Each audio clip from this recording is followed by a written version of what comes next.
What is up, Nets fans? Welcome to the Brooklyn Buzz. I'm your host, Nick Fay. With me, as always, Jac Manuell. Jac, what's up?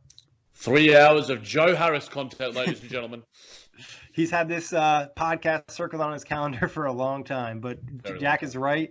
We're talking Joe Harris, dive into our season preview. As always, you can find the Buzz on iTunes, Block Talk Radio, OTGBasketball.com, Google Play, Dash Radio, YouTube, and NetsRepublic.com. But Jac, tell them where they can get a Brooklyn Buzz tee. They can go to dsgntree.com/off the glass. You can also hit up otgbasketball.com and click on that little tab that says store. You can get some fire merch. It's all Fuego, ladies and gentlemen. Yes, but we're going to talk Joe Harris from last year before we talk next year. Obviously, an excellent season, led the NBA in three-point percentage at 47.4%, won the three-point competition, averaged over 13 points a game, 50% from the field, which is extremely amazing for a guard, especially a guy who's a three-point specialist. But Jac, how would you summarize Joe Harris last season? Joe Harris last season was a revelation. The growth that we've seen from a guy who was cast off, and there are so many stories of that within this Brooklyn Nets organization. When you're talking about the likes of Spencer Dinwiddie, miscast in Detroit, becomes six man of the year contender, an absolute stud starter for the Brooklyn Nets, and Joe Harris. These guys epitomize what the culture is and what the growth is of this Brooklyn Nets organization. And, like you mentioned, Nick, he was the best damn shooter in the league.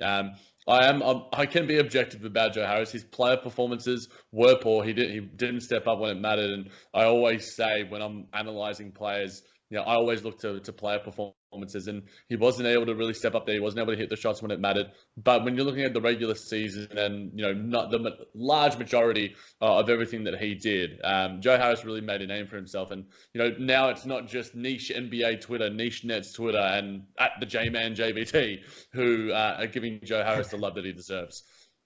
Jac, now you mentioned the postseason. Do you think the postseason issues were just like Joe Harris not being used to that type of attention and then him just being pretty much uncomfortable that entire series? Because we also saw him miss some wide open threes, but it felt like at the point where he missed those wide open threes, he was already kind of thrown out of his game. Yeah, I think it was a confidence sort of issue, Nick.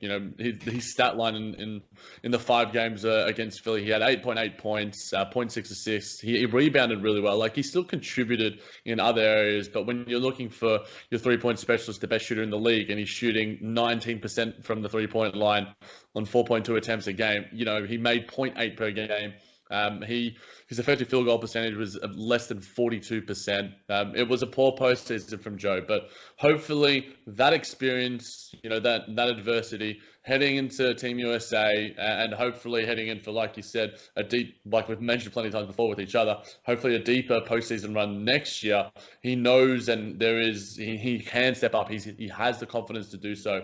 And he can just make those shots because, as a three-point shooter, as his number one primary skill, he gets paid to do that, and he didn't do that when it mattered. And if he can just hit those shots, if 0.8 jumps up to 2 and he hits it at least a 35% clip, it becomes an average postseason, not a poor postseason.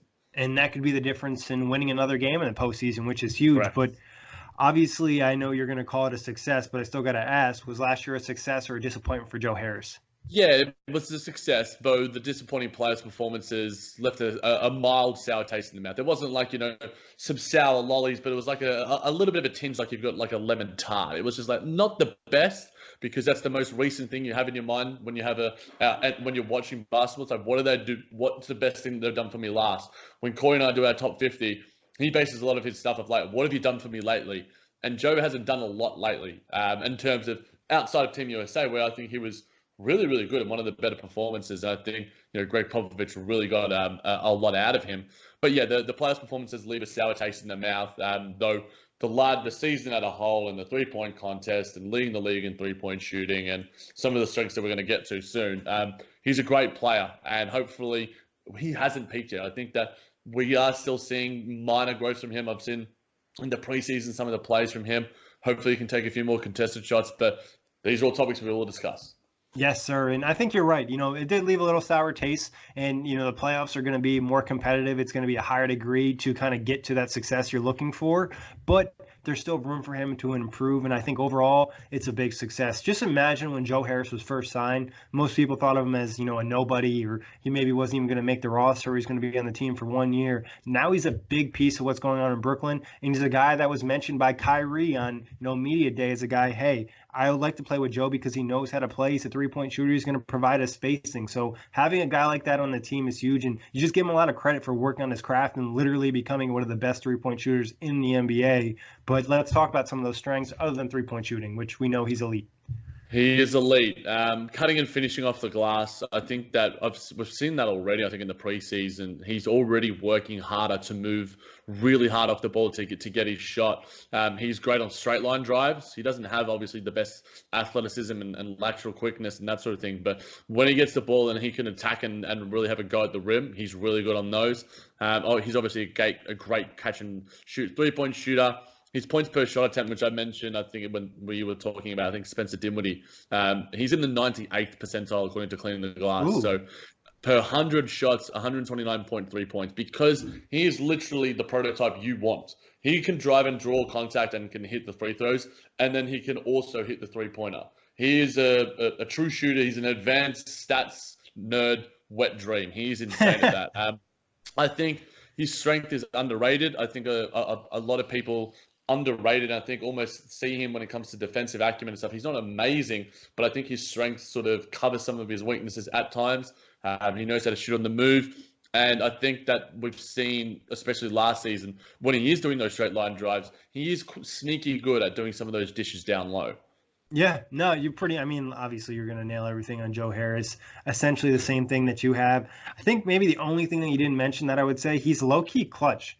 Like, he had a lot of clutch shots. Obviously, he didn't have great postseason success, but he hit a lot of big threes last year in the fourth quarter, including, I think, having a game-winning layup, too. So Joe Harris steps up when you need it. And I think one thing you just really love as a fan, just watching him play, is just the effort on both ends of the floor. You mentioned not a great defender, but he's going to try hard. He's going to do the right thing. And offensively, obviously, we know the skills he has, but he wouldn't be the player he is without the effort he has off ball.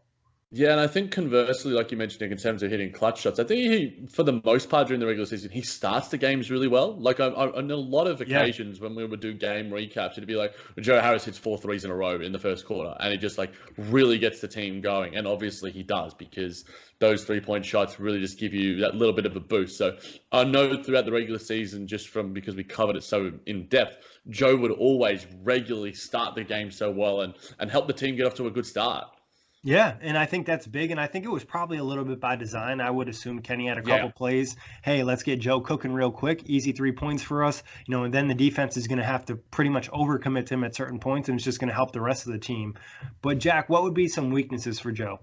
Nothing. Let's move on to the next topic. No, I think I touched on it a little bit. His conventional athleticism. He's not long. He doesn't have, wingspan. Doesn't have all of those things. And I guess how conversely that sort of affects his defense. He can't necessarily guard well on the perimeter because he can't move well laterally. He's not going to be able to guard guys well on drives, but he can smother guys in a sort of way.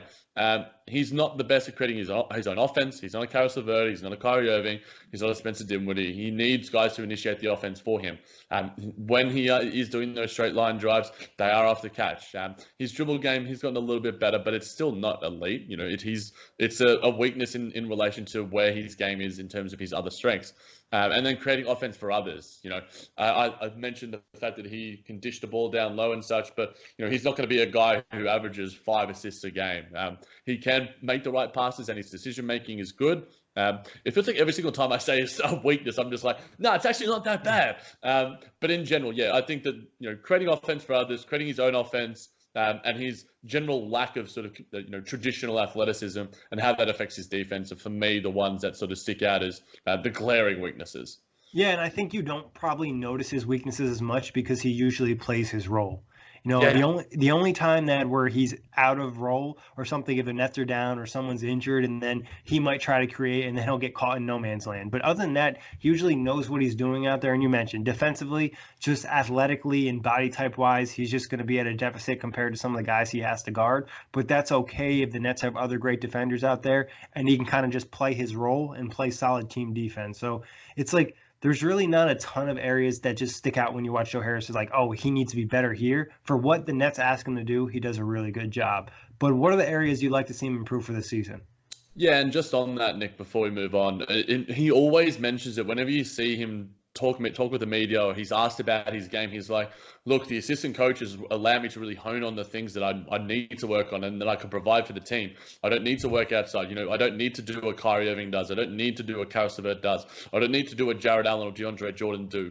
I've got my role within the team and I need to be a superstar and I need to be a lead in that role, which is why, when we talk about weaknesses, we're not going to talk about blocks and steals and the rest because he's not asked to do that. But in terms of the improvements and how the team can sort of help him, I think that he can get a higher quality of shots now with what we've seen from Taurean Prince. We know what Kyrie Irving can bring. Karis LeVert will hopefully take a jump there. We know Spencer Dinwiddie is a three-point shooter. Garrett Temple is pretty good. Like, the spacing for Joe is going to be insane. And I think with that, he may be able to kick out a little bit more on the drives and sort of find guys that will hit them, because the inconsistency of guys like Alan Crabb and other players throughout the 2018-19 and 17-18 tenure, haven't been hitting him at a high clip. I think that we're going to take a jump there. And I think Joe can be a big part of that. So having the best three-point shooters and the best three-point shooting lineup, it's going to make his life that much easier. There were times last season, where he'd be one of the only three-point threats out there. And, when you're drawing that gravity on the perimeter, it makes it so much harder for you. And then it makes it harder, conversely, for the space around you as well. And I think to what you slightly alluded to it earlier, Nick, in terms of when we're talking about the early parts of the game, Kenny continuing to run plays for him at points during the game. We know where, and I've really enjoyed in the two preseason games so far, DeAndre Jordan's screening and willingness to screen and physicality in screening and wanting to get Joe space, because I think that was a really, really important part of what Ed Davis did for him last year, and we spoke about that, and DeAndre looks committed to that too. So continuing to run those plays off screen, off drives. We know that Joe can cut really, really well. D'Angelo Russell is a better passer than a lot of guys, but I think Spencer can still hit him on cuts. I think Kyrie can still hit him on cuts, and especially Karis as well is probably the best passer, or at least a creative passer out of those guys. Kyrie, I think, is still a very good passer too. But yeah, I think all those sort of things combined, we can see maybe a jump in efficiency from Joe next season, or at least make his life a little bit easier and not have the attention that he did, because there is going to be a lot more attention for him now. He's proven it. It's just about continuing it and sort of solidifying himself in the sort of similar vein of guys like JJ Redick, who do it for 5-10 seasons on end, and Kyle Korver, who's done it his damn near whole career in his late 30s.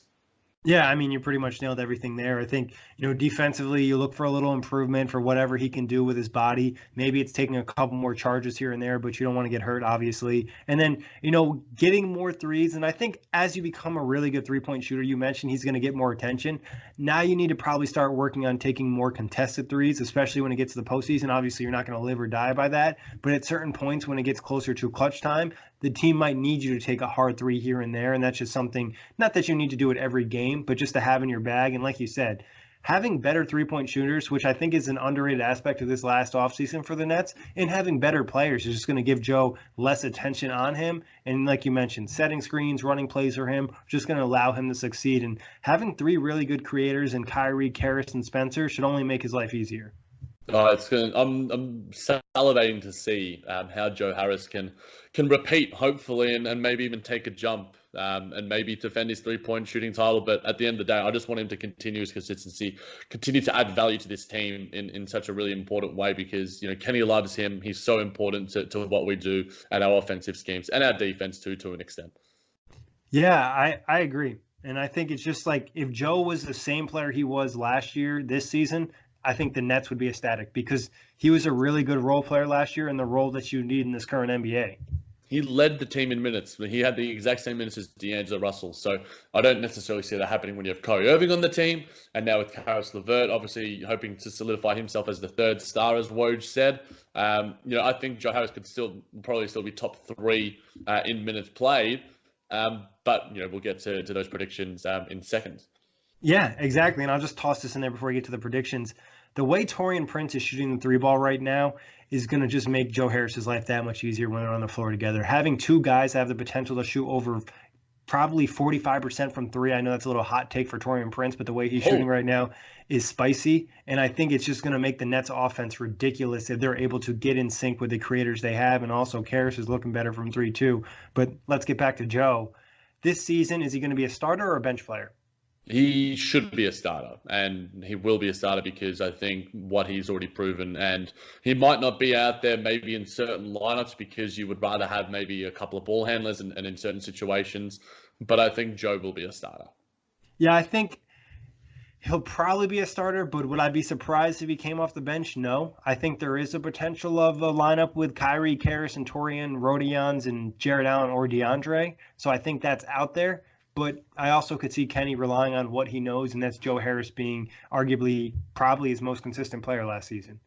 I think, Rodions is the one that you're sort of talking about there that would, he would supplant. And I think Joe has proven himself to be more of a reliable performer and at least does something in an elite capacity and provides something that I think the Nets value incredibly. Whereas Rodions does so many good things. He provides energy, all those sort of different things, but he doesn't hit the three ball at 45% from the perimeter. So I think Joe automatically provides that. I think we all expect him to start. And I think that unless there are specific lineup combinations, but I think because he provides one of the premier skills in today's league and for Coach Kenny and the Brooklyn Nets offensive system and the way they value that three ball, having Taurean Prince and Joe Harris just makes so much more sense than having a guy like Rodions out there. But if he starts in that three ball at a 36% clip throughout the season, then who knows what could happen.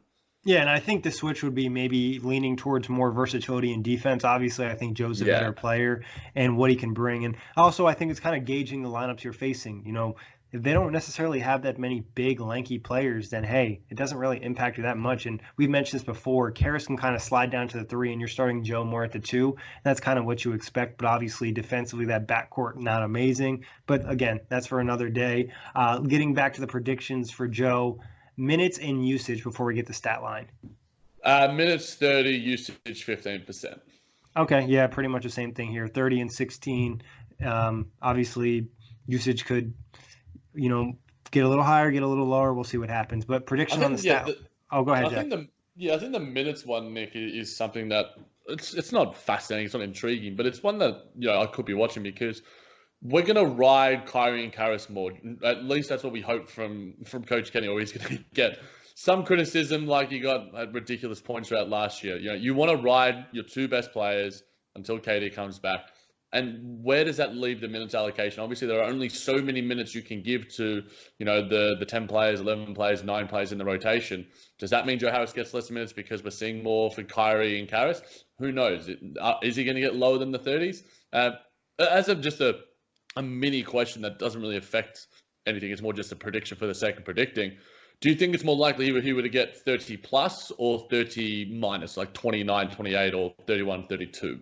I think 29, 28 is more likely. Okay. I think you mentioned, Kyrie and Karras getting more minutes. And then obviously, if Karras is hitting his three ball well, then you have the luxury of playing Kyrie, Spencer, and Karras a little bit more. And that could be your closing lineup. And that would possibly take minutes away from Joe. Then part of me thinks there is a possibility the Nets playing at a higher pace this season and Kenny just maybe playing guys more minutes and just kind of using all that depth he has, especially on the wing with guys like Garrett Temple and David Nwaba. And Moose has looked good so far too. And, just seeing all these guys out there, maybe he's going to get a mix. But again, Joe's an elite three-point shooter. It's one of the most important things in the NBA right now. I feel pretty good about him being almost at 30. Yeah, I think that's a very safe bet. Now, give me that stat line. The stat line is 45 points, 9 rebounds.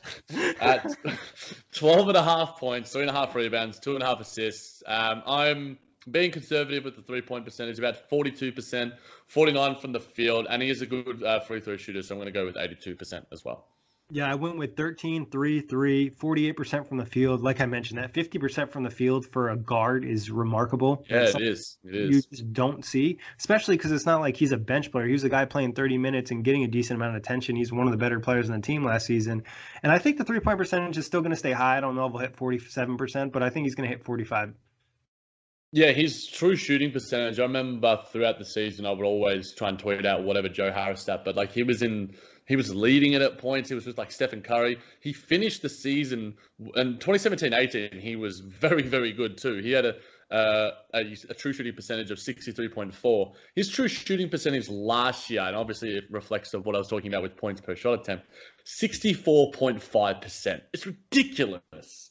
And another thing for Joe that I think is really impressive, and people are like, oh, he had a really high 3-point percentage and he was the best in the league. But he also made the 18th most threes. So it wasn't like he didn't take a lot of threes. This is a guy in the top 20 in threes made. So like his efficiency is extremely good for a guy that actually shoots a lot.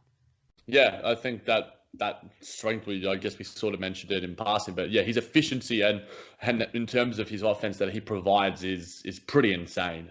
But yeah, I think what he provides this team is so damn important. And I think that the 3-point shooting, I'm hoping that hot take comes to fruition, because if Taurean Prince is hitting at a ridiculous rate, it's funny because watching the preseason games and highlights and stuff, I'm always just really confident whenever Taurean Prince has the ball in his hands on the perimeter. Whereas when that was Alan Crabb, I was just like, okay, well, is he going to make it? And how is this going to affect him? Whereas Taurean Prince looks really confident whenever he has the ball in his hands, and almost just like, I want him to get the ball. I want him to shoot. I want him to drive.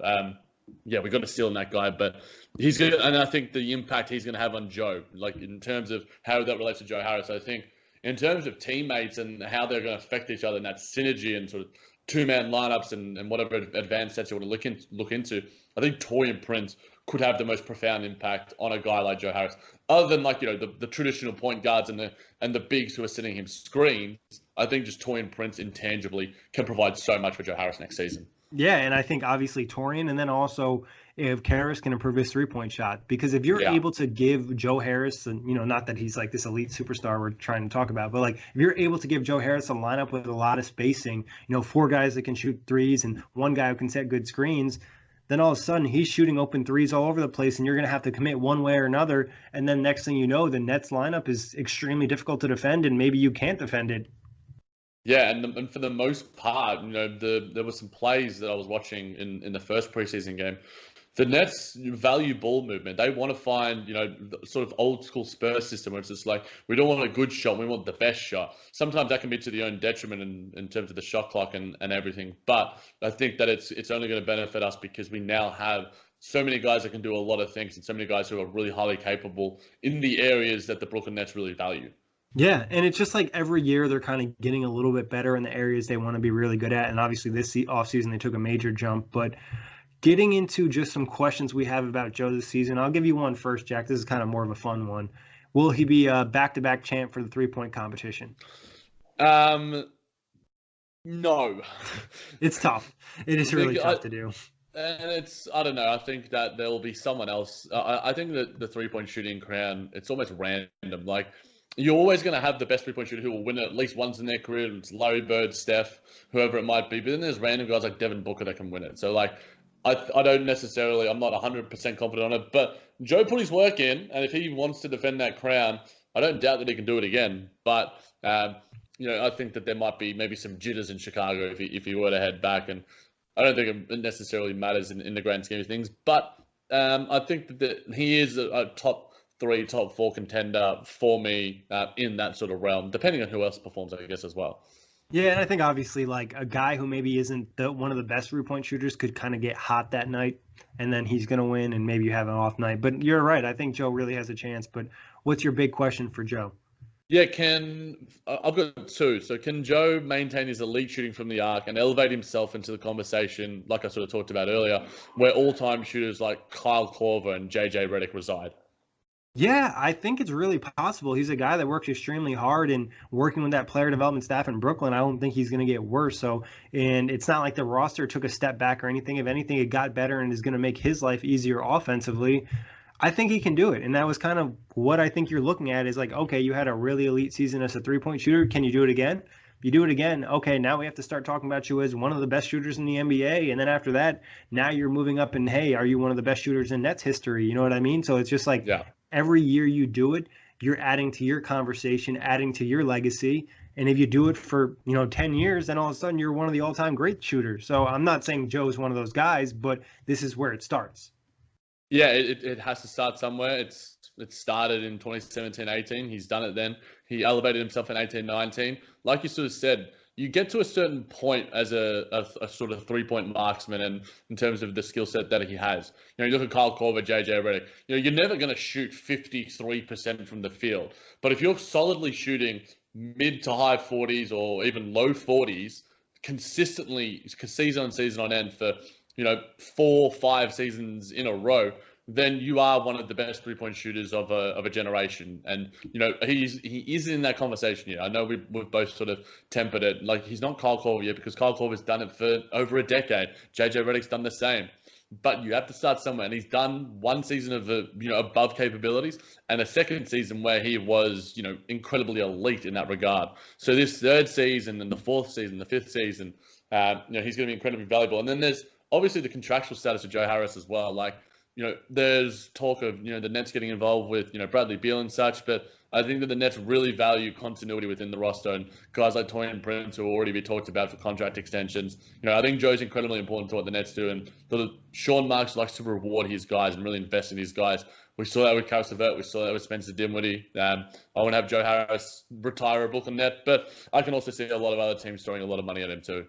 I could see Joe also taking a discount to stay with the Nets for giving him this opportunity, similar to what we saw with Spencer and arguably similar to what we saw with Caris. And you mentioned it. Joe is actually one of these guys that helped build this culture, and that makes you think that he's one of the guys that Sean Marks is going to want to keep around. I know there was an NBA article floating around as Joe Harris being one of the best trade assets this upcoming season because he's an expiring contract and can essentially fit into any system in the NBA. But I think the Nets are going to look to retain him, and I think he's a good role player to have when you have guys like Kyrie, KD, and the potential of all-star Caris.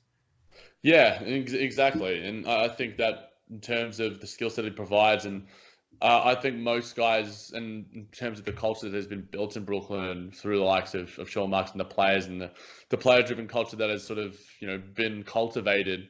I could certainly see. We saw discounts being taken from the likes of Spencer Dinwiddie, from the likes of Caris LeVert. There is no reason why Joe Harris wouldn't either.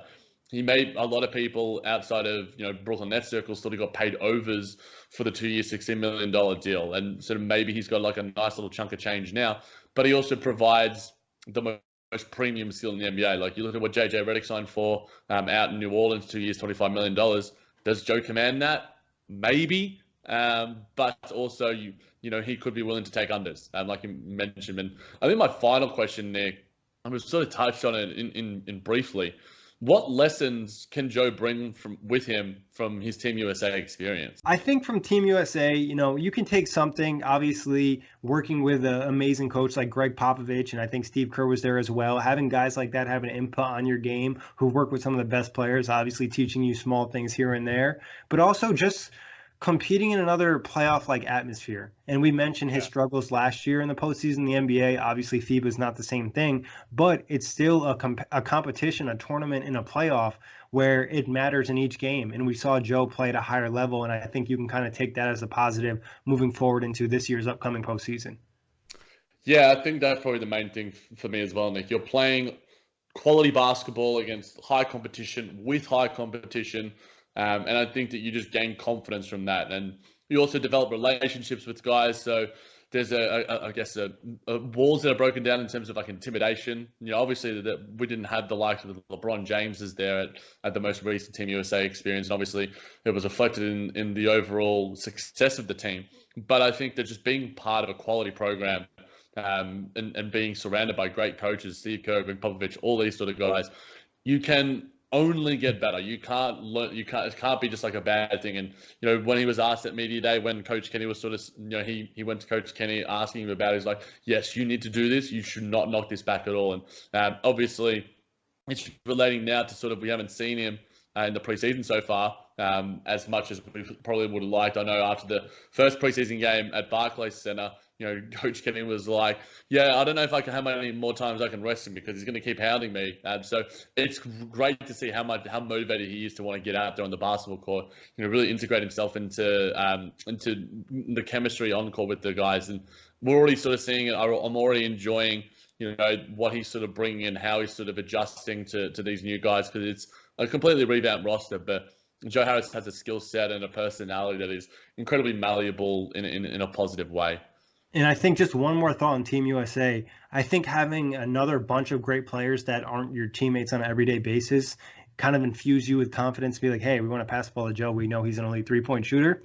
Just going to make you feel more confident going to the next season that you kind of have more respect from your peers. And obviously, that's something that's very important to the humans. But we do have a couple questions from our fans. We'll roll through them quickly. What will his role be this upcoming season, considering all the offseason moves? We've kind of touched on this, but you can kind of nail it in real quick.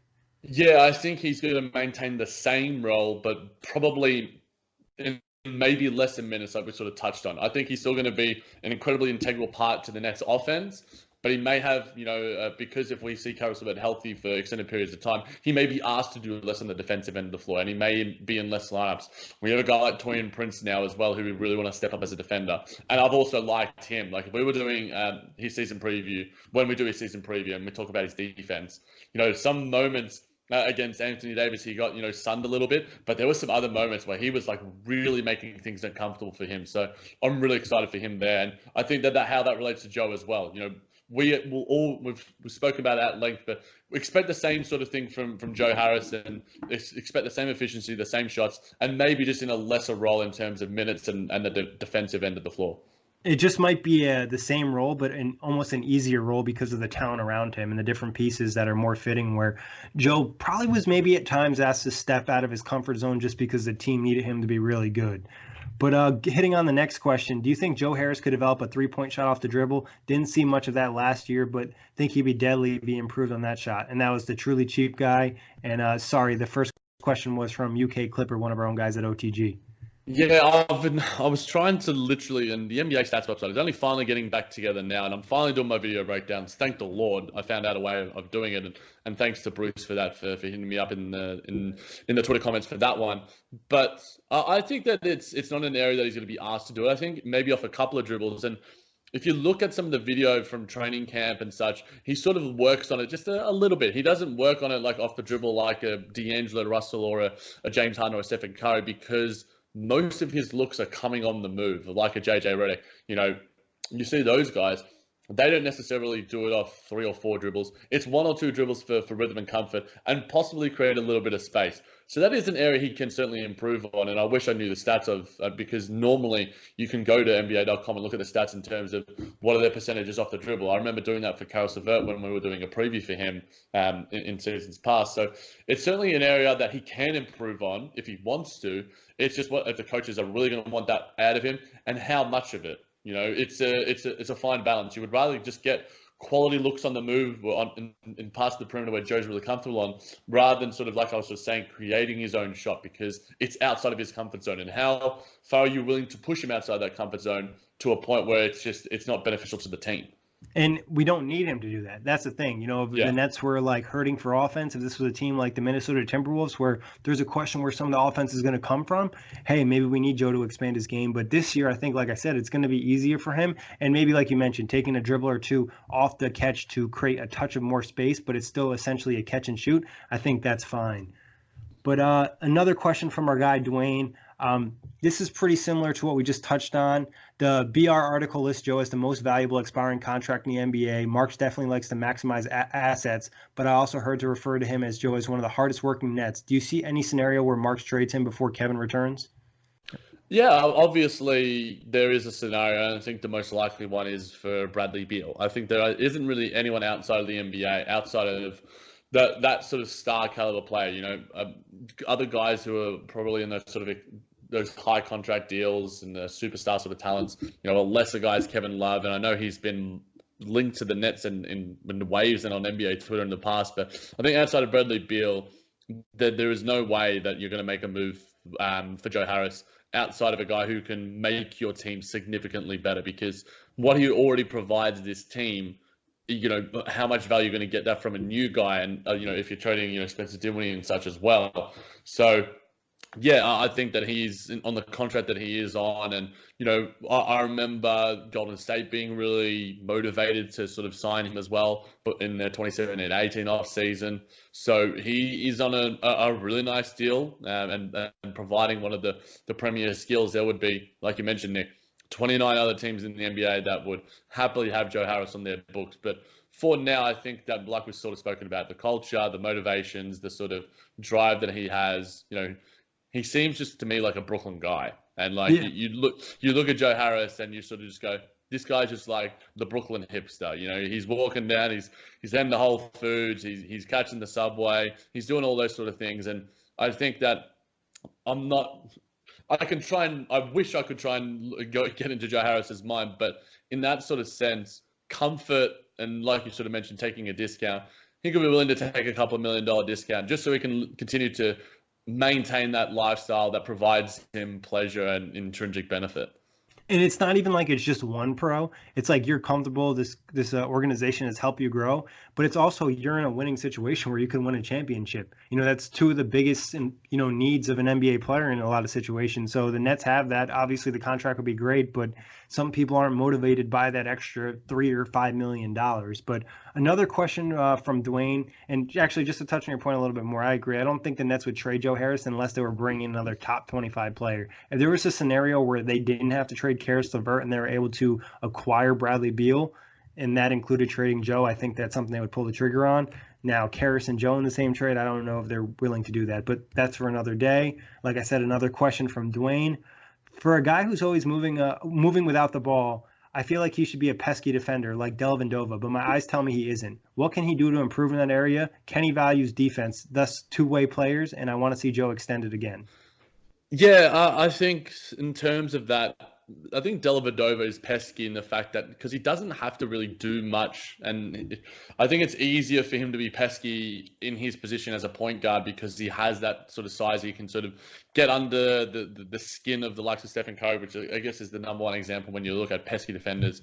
Patrick Beverley is pesky, but he also provides incredible defensive capability, intelligence, and all the other tangibles that you need on that end of the floor. Joe Harris provides more effort than a lot of other players do on that end of the floor, with guys who have more than him when it comes to conventional athleticism and wingspan.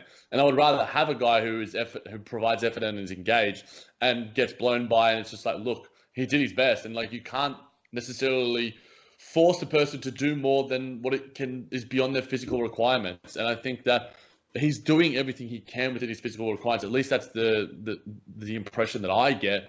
And I think that he just simply can't, because athletically and physically, he can't guard LeBron James. He can't stop Paul George. He just doesn't have those capabilities within his skill set, within his frame. He does enough, and he can maybe be a little bit better in terms of consistency and whatever. But I think that the balance of this roster now won't necessarily force him to do so. And I think, yes, he is an average defender, maybe slightly above average or slightly below average, depending on the night and depending on the matchup. But I think he does enough there. And I think that, I think we've spoken about defense in terms of more holistically in terms of the NBA as a whole, but he provides enough effort to sort of disregard some of the limitations that he does have. And I think you can only ask so much of a player. The amount of movement he has offensively, to ask him to be extremely annoying and pesky on the other end would be a lot to ask of him on a nightly basis, especially because of, like we said, the movement he brings to the offense just adds so much pop to the other guys. And I also think being a guy like Dellavedova is just almost something you're born with. It's just like you're just an annoying defender. Growing up playing basketball your whole life, there's always that one kid that's, picking everybody up full court the entire game. I think you're kind of born with that. And I don't think, like you mentioned, Jack, Joe is not a guy that's not providing effort defensively. It's just you can't ask him to be annoying defensively. And also you take the risk of him getting in foul trouble, and he provides too much value for you offensively for you to worry about that. Exactly. So, but that wraps it up on Joe Harris, and I'm sure this is one of Jack's favorite episodes. Always. But as always, thank everybody for listening, checking out the show. You can find us on iTunes, Blog Talk Radio, OTGBasketball.com, NetsRepublic.com, Dash Radio, and YouTube.